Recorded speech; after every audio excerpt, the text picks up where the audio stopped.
Namaste everyone. This is me, Samiksha Rai, winner of Mrs. Multimedia Queen Season 7 of Mrs. East India Beauty Pageant.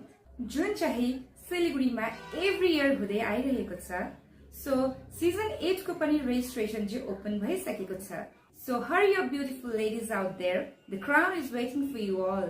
Because your pageant को tagline नै यति राम्रो छ कि that is, women are not only made for kitchen. साँच्चै नै तपाईहरुले बुझ्नुहुन्छ कि यो 5 days को grooming मा why we women are not only made for kitchen भनेर. यो 5 days को grooming मा मैले राम्रो कुराहरु सिक्न पाए.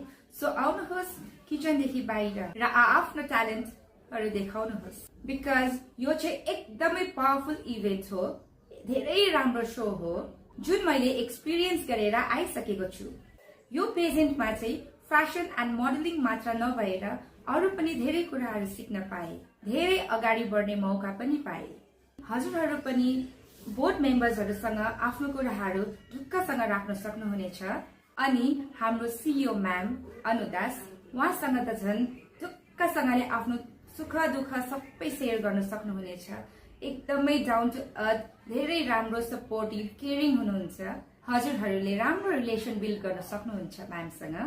सो ढिलो नगरिकन हजुरहरु पनि आफ्नो रेजिस्ट्रेसन गर्नुहोस् र मैले जस्तै क्राउन जितेर जानुहोस्. आफ्टर विनिङ मैले आफूमा धेरै चेन्जेसहरु पाइसकेको छु अनि मान सम्मानहरु पनि धेरै पाइरहेको छु.